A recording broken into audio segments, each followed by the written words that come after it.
Olá pessoal, então, hoje nessa aula a gente vai continuar o assunto de somas infinitas. A aula passada a gente motivou, né, por que a gente vai considerar essas somas infinitas, e foi porque resolvendo EDOs por polinômios, às vezes apareciam expressões com essa cara, mas que não eram polinômios, certo? E o que a gente quer fazer é dar um sentido para essas expressões, ou seja, considerar ela como funções de x, para a gente poder resolver mais EDOs, tá? É isso que a gente quer. E a gente, né, tendo essas novas funções, a gente vai ver que a gente vai conseguir resolver as EDOs que a gente não conseguia resolver antes, e mais, a gente vai conseguir enxergar funções antigas desse jeito. É uma ferramenta bem importante, que é a ferramenta das séries de potências, né? Essas somas infinitas de potências. Bom, como é que a gente vai dar um sentido para essa soma infinita? Bom, primeiro vamos fazer algumas observações para simplificar o nosso problema de dar o sentido para essa expressão aqui, tá? Primeiro observa o seguinte, se eu pego uma expressão dessa assim e fixo um valor de x, se eu fixo um valor de x, isso aqui deixa de ser uma série de potências e passa a ser o que a gente chama de série numérica ou simplesmente de série. Porque se eu fixo um valor de x, o C0 vai ser o A0, o C1x vai virar um número que eu vou chamar de A1, C2x2 vai virar um número que eu vou chamar de A2, e em geral o CnXn com o x fixo vai virar um número que eu vou chamar de AN. Tá? Então quando eu fixo um valor de x aqui, a série de potências vira uma série de números. Tá? Então, para dar um sentido para o que significa essa soma infinita de potências, na verdade, o que eu tenho que fazer é dar um sentido para essa soma infinita de números. Tá? Pensando que se eu vou mudando o x, vai mudando esses números daqui. Então, eu tenho que entender muito bem o que é uma soma infinita de números, para aí, então, dar sentido para essa soma infinita de potências, beleza? Então, essa é a primeira observação importante. Então, a partir daí, tá. Então, como é que a gente vai tentar dar sentido para essa soma infinita? Porque lembra, a gente, ser humano, não consegue fazer soma infinita. O infinito está além do nosso alcance. Eu consigo fazer somar. Ah, posso somar um termo. Aí depois somar mais um. Aí depois somar mais um. Isso eu consigo. Eu posso somar até uma pancada de termos. Posso somar dois, e somar, e somar, e somar. Beleza? Parando a princípio onde eu quiser. Eu vou, para não confundir com esse n geral, eu vou chamar esse aqui de m. Beleza? Então essas aqui, percebe? São somas finitas. Somas finitas eu consigo fazer.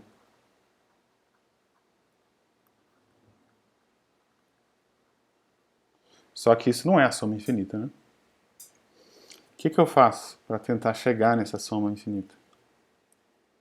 O que eu posso fazer é uma coisa que a gente usa muito em matemática, que é, tá, eu não consigo o valor exato dessa soma infinita, eu não consigo fazer através de somas finitas, porque soma infinita sempre para uma hora. O que eu posso fazer é tentar aproximar essa soma infinita por somas finitas. E aí tentar usar aqui, pegar cada vez mais termos na soma finita. Né? Ou seja, eu posso tentar chegar nesse infinito através de um limite. Beleza? E sempre que você fala de limite, né, a questão é limite de quem? Quem vai ser o limite? Que limite vai me dar a soma infinita? É só pensar, vai ser o limite dessas somas finitas, com cada vez mais parcelas. Beleza? Essas somas finitas, a gente chama ela de somas parciais, justamente porque elas nunca vão dar a soma total, né?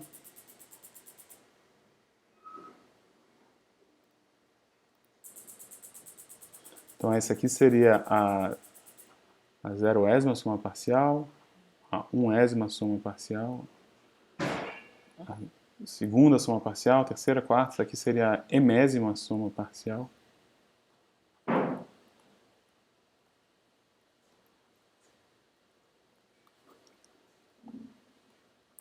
Então, cada um desses está bem definido, é uma soma das que a gente conhece. E aí a ideia é pegar um número cada vez maior de parcelas. essa soma infinita vai ser o limite das somas parciais quando m, que é o número de parcelas, for para infinito. Beleza? Então, na verdade, uma soma infinita é um limite. Limite de quem? É o limite do AN? Não, não é o limite do AN. É o limite da soma dos AN. Beleza? Pegando cada vez mais AN. Então, por trás de uma soma infinita tem um limite. Né? Assim como por trás da derivada tem um limite, assim como por trás da integral tem um limite, por trás da soma infinita tem um limite. Só que são limites diferentes, né? A derivada é o limite do quociente de Newton, da razão incremental. A integral é o limite daquelas somas, daqueles retângulos, somas de Riemann. E essa soma infinita é o limite das somas parciais, beleza? Então, percebe então que aqui surge uma ideia de, para fazer essa soma infinita, ir aproximando ela. Pouco a pouco você tentar aproximar ela. E vendo se isso chega em algum valor. Você vê isso através do limite.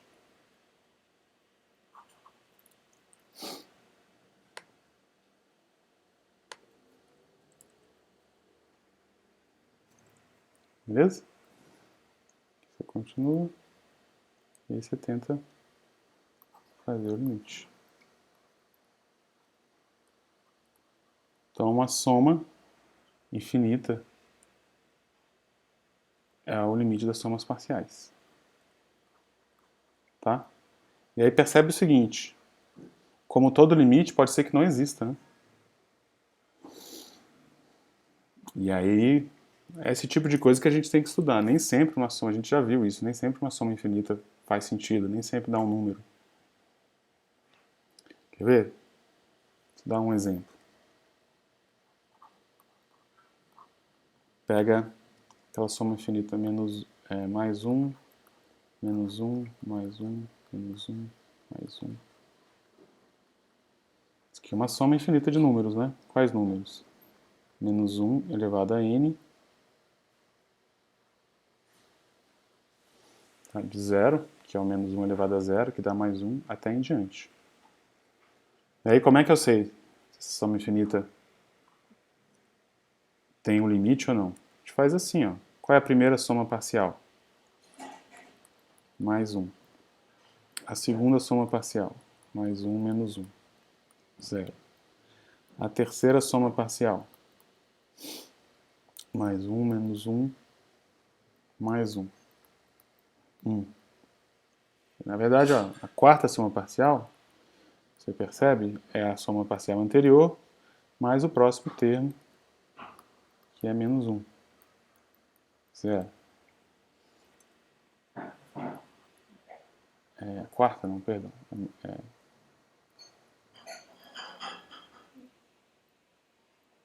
Mais 1, mais 1.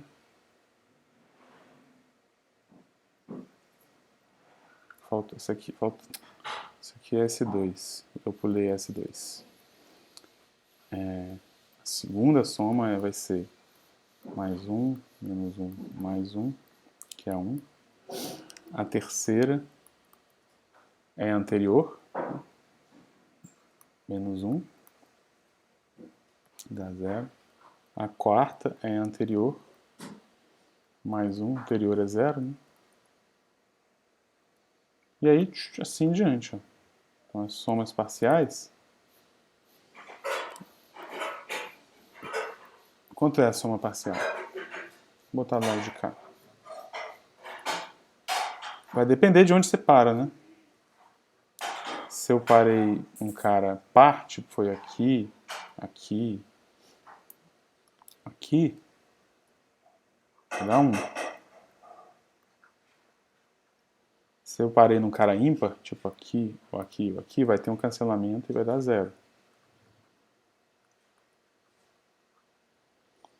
Uma coisa que uma hora é 0, outra hora é 1, qual o limite dessa coisa?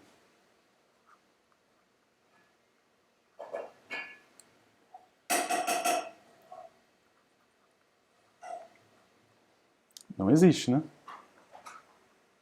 Não tem limite. Então esse limite que dá essa soma não existe. É importante a gente saber isso, né?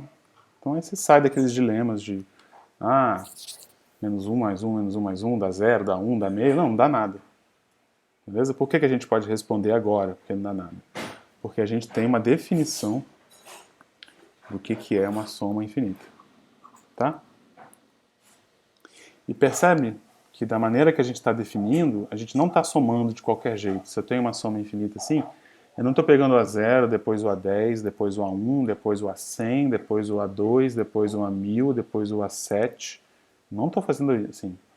Estou somando de uma maneira bem ordenada. 0, depois do 0, 1, depois do 0 e do 1, o 2. Né? Foi o que deu pra gente esse resultado aqui, por exemplo. Então eu estou somando que nem seriado, né, da Netflix. Agora em quarentena ainda, o primeiro capítulo, depois de ter visto o primeiro capítulo, você vê o outro, depois de ter visto o outro, os anteriores, você vê o próximo, e assim em diante. Então eu estou somando aqui de uma maneira bem específica, estou somando de maneira seriada. Tá? Por causa dessa ordem aqui, ó. Estou somando esse cara, depois eu somo esse, depois eu somo esse. Então é por isso que quando eu somo essas infinitas parcelas dessa maneira seriada, ou melhor, tento somar, porque pode ser que esse limite não exista, é por isso que a gente chama isso de série. Porque eu não estou somando de qualquer jeito, eu estou somando de um jeito bem ordenado. Somando seriadamente. Beleza? E aqui aparece uma ideia importante, que é essa aqui, ó. Então, para calcular essa soma, o que eu faço? Eu tento calcular ela por aproximação e tento aproximar ela por somas parciais.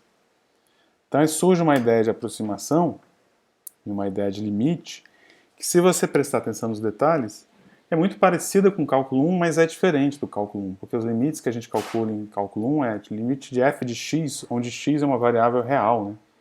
Que pode tender a 0, tender a 1, tender para infinito, mas as variáveis que a gente, os limites que a gente estuda em cálculo 1, são sempre do tipo f de x com x tendendo para algum lugar, que inclusive pode ser infinito. Né?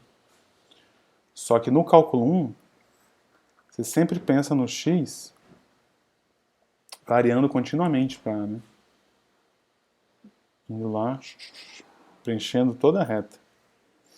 Enquanto esse limite aqui é um pouco diferente, ó. Eu estou com uma função Sm e ele não está definido em toda a reta, não. Está definido para o quê? Para m igual a 0, para m igual a 1, para m igual a 2 e assim em diante. E o limite aqui, quando eu estou com funções desse jeito, só faz sentido o m ir para o infinito. Faz sentido o m tender a 0. Não tem tendência nenhuma aqui, né? Porque o m ou é 0, ou é 1, ou é 2. O m não pode ser nada aqui no meio. Não faz sentido falar meia parcela. Beleza? Então, esse pequeno detalhe mostra que esse tipo de limite é um pouco diferente dos limites que a gente considera no cálculo 1. Tá? Tem muitas semelhanças, vocês vão ver, mas tem umas diferenças também. É o que a gente vai tornar mais rigoroso agora. Então, olha o caminho que a gente está seguindo. A gente quer falar de séries de potências. Aí a gente percebe que fixando um x, na verdade eu obtenho uma série numérica. Então eu preciso entender o que é uma soma. Para entender o que é uma soma infinita de potências, eu preciso entender primeiro o que é uma soma infinita de números. E aí, para entender o que é uma soma infinita de números, eu preciso entender o que são esses limites, essas aproximações sucessivas. Esse tipo de limite. Tem a ideia por trás aí de uma aproximação sucessiva. Não é uma aproximação contínua como é lá no cálculo 1, que a sua variável varia continuamente. Aqui a nossa variável m, ela varia, dá saltos, né? Ela não faz nada entre 0 e 1, não faz nada entre 1 e 2.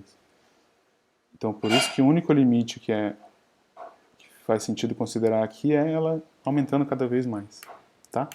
Então o que a gente está falando quando a gente fala de aproximação sucessiva, a gente está falando de sequências. Beleza? Então percebe como a gente simplificou as ideias, né? De somas infinitas de potências, onde o x pode variar, que é eventualmente o que a gente quer entender isso como função, a gente foi para somas infinitas de números, né? Cada vez que você fixa um x aqui, fica uma soma infinita de números.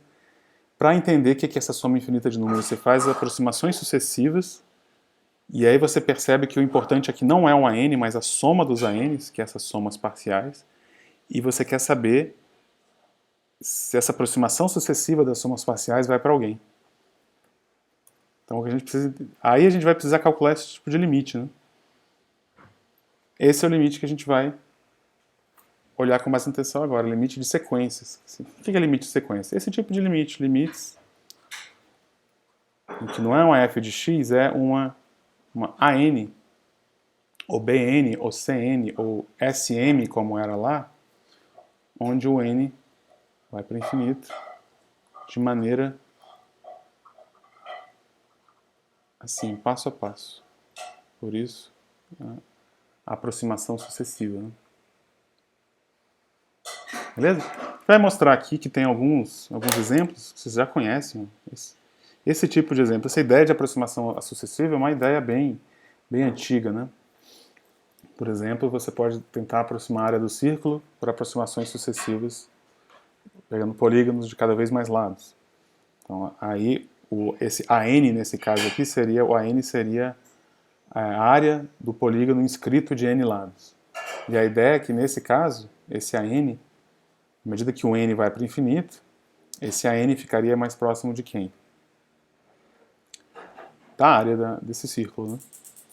Então, se for um círculo de raio 1, o AN ficaria cada vez mais próximo de π, por exemplo. Então, a gente não está olhando aqui mais para a função f de x, a gente está olhando para a n, função de n. Beleza? E essas funções de n, tem várias maneiras de visualizar. Tá? Se você pensar como cálculo 1, você pode pensar que uma função de n é como se fosse uma função mesmo. Em vez de ser f de x, é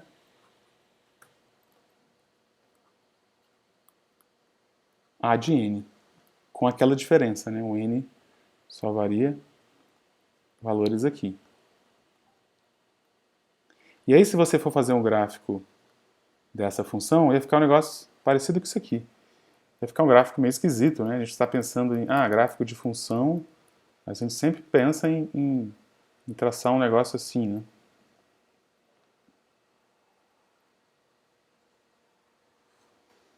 Mas quando a gente está traçando um negócio assim, é porque está pensando um x variando continuamente ali. Né?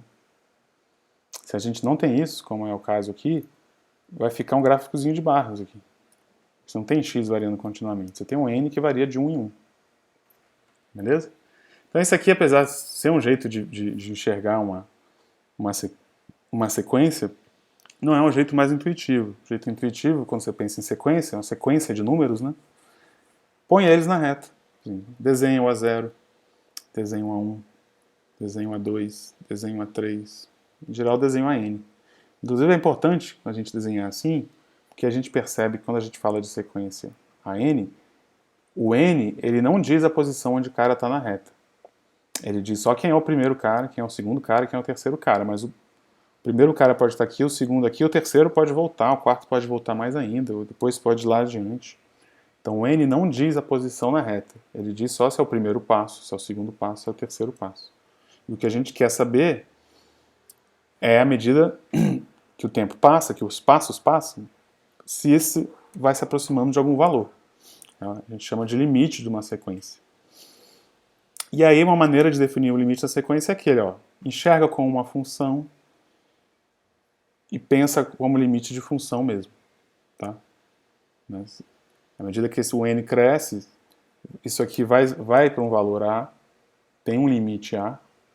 Se quando você olha para o valor A, a sua sequência vai oscilando cada vez mais ao redor desse valor, ficando cada vez mais próximo desse valor. Beleza?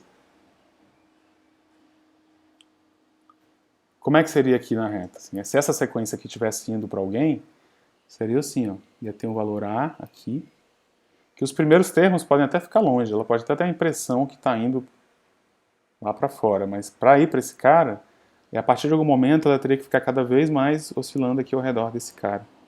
Não precisa nunca ser igual a esse cara, mas tem que ficar cada vez mais próximo. Beleza? Nesse caso a gente usa, quando esse limite existe, a gente usa essa notação, diz que é igual a mas tem outras notações também. A gente também usa essa notação da setinha ir para A, e percebe que nessas duas notações, tanto essa quanto essa, tem um negócio que não está aqui. O que não está aqui? Está implícito que n vai para o infinito. Tanto aqui, não estou escrevendo, quanto aqui. Se eu escrever, não está errado. Se eu botar aqui embaixo, não está errado. A questão é que é desnecessário. Limite de sequência só faz sentido quando o n vai para o infinito. Então você nem precisa escrever. Beleza? Quando a gente está falando de sequência, a gente quer saber a longo prazo, para onde ela vai. E aí, como limite de sequência é, no certo sentido, limite de função, eu digo só certo sentido porque tem essa diferença aqui, né? A variável não varia continuamente, varia de 1 em 1, mas como acaba sendo muito parecido com o limite de função, tem propriedades parecidas com o limite de função. As propriedades óbvias são as que você esperava. Limite da soma é a soma dos limites. Limite do produto é o produto dos limites. Se a de cima é limitada e a de baixo vai para infinito, o quociente vai para zero. Todas essas propriedades valem. Inclusive vale que o limite do quociente é o quociente dos limites, aqui tem um porém, né? Desde que o b seja diferente de zero. Beleza?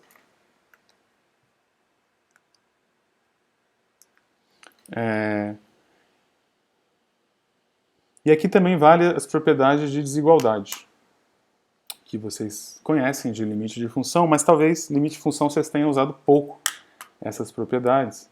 E limite de sequência a gente vai usar mais, que é o seguinte: se uma sequência está sempre acima da outra, o mesmo vai acontecer com o limite.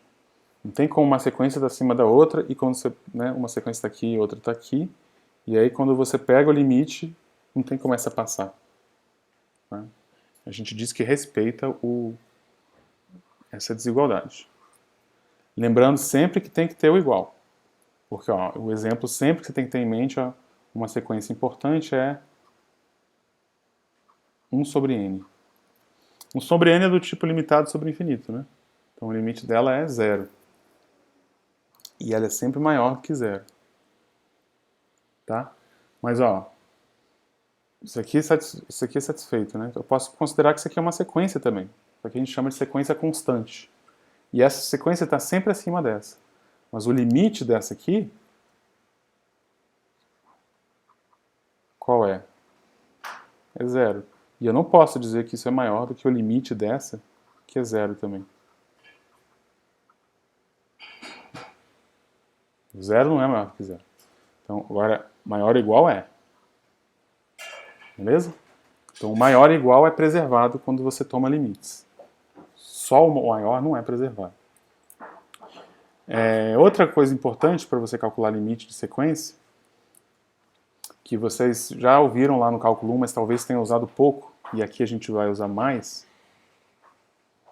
é essa aqui. Se eu tenho uma sequência que eu não sei o limite, mas eu consigo botar ela entre duas sequências que eu sei o limite, e o limite dessas duas sequências das pontas é igual, então isso garante que a do meio tem limite, que é esse mesmo valor. Beleza? É o famoso sanduíche. E tem um último critério de limite de sequência, que esse também tem um parecido no cálculo 1, mas talvez vocês também não tenham a oportunidade de usar tanto, e esse aqui a gente vai usar muito. Muito, muito, muito. Então percebe que esses primeiros critérios são bastante algébricos, né? Tem a ver com soma, produto, divisão. Esses já não são algébricos, né? Você já não tem igualdade, aqui você tem desigualdades. Então, o que a gente chama de estimativa, né? Já são um pouco mais indiretos, esses critérios. E esse aqui é o critério mais indireto de todos. É um critério de limite bem indireto, mas vai ser o mais importante para a gente. A gente não vai usar ele agora, mas eu vou explicar ele, porque é bom vocês já irem pensando. Ele diz o seguinte: se eu tenho uma sequência, AN, que tudo que eu sei dela é isso aqui, o que é uma sequência crescente? É uma sequência que, à medida que o N cresce, o valor dela cresce ou fica igual. Tá? Isso aqui é uma sequência crescente. Se eu sei disso, e sei além disso que isso aqui acontece, a sequência vai crescendo, só que, ou seja, vamos fazer aquele desenho na reta.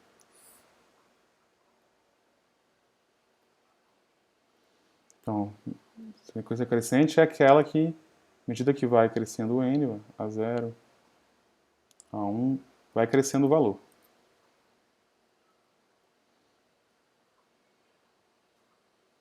Pode crescer menos, mas pode. O importante é ir crescendo. Se eu sei disso e sei também que essa sequência não passa de um certo valor, ou seja, tem um valor aqui, a limitação nessa sequência, que eu sei que ela não, desse valor ela não passa, o que eu posso concluir da sequência? Voltar, ela não vai poder voltar porque ela é crescente. Passar daqui não vai poder passar porque eu estou dizendo que não passa. Então, nessas circunstâncias, se é crescente ilimitada, eu consigo garantir que minha sequência para antes, que existe um limite e ela vai para um limite. Tá? Pode até ser igual ao hélio. Esse A vai ser... Esse limite vai ser menor do que essa limitação. Mas não quer dizer que vai dar o hélio, pode parar antes. Beleza? Então, é um critério bem indireto para dizer que uma sequência tem limite. E percebe que as informações que a gente tem são indiretas, né? A gente só sabe que é crescente e limitado. Esse tipo de critério pode parecer esquisito, mas ele vai ser muito importante. Inclusive, ele é muito importante para você fazer aproximações no computador. Se você quer o computador, quando você usa para resolver algum problema, é raríssimo que o computador resolva exatamente o seu problema. O computador é bom em aproximar as coisas e ele vai aproximando cada vez mais. Né? O que o computador faz é aproximação sucessiva. E aqui eu estou falando desde achar a raiz de um polinômio de grau 3, 4, 10, até a previsão de tempo. Resolver equações diferenciais para o computador é aproximação sucessiva. Você vai aproximando, vai melhorando suas aproximações. E aí, como é uma aproximação sucessiva, é importante você saber se essa sua aproximação sucessiva vai para algum lugar. Né? Quando a sequência vai para algum lugar, a gente diz que ela tem um limite. Né? Então, é importante saber sobre, porque senão a aproximação sucessiva poderia ir aproximando, depois volta, depois vai para o infinito. Sua aproximação sucessiva pode não aproximar de nada. Né? Então é importante saber quando ela está se aproximando de alguma coisa. E aí, raramente, se você já sabe onde ela vai se aproximar, então não tem muita graça, né? Você está querendo saber se vai aproximar. Então um critério indireto bom é esse: se você estiver fazendo aproximações crescentes e que você sabe que ela não explode, você tem certeza que ela vai para algum lugar, que vai para algum valor. E aí sim faz sentido você botar no computador para tentar descobrir que valor é esse. Se você não sabe se a sua sequência tem limite, não faz sentido você botá-la no computador para saber qual é esse limite, porque pode ser que o seu computador te diga uma coisa e na verdade o limite seja outro. Percebe? Então é importante você saber que as coisas têm limite antes de botar no computador, e esse aqui é um critério importante. Esse critério a gente vai usar bastante.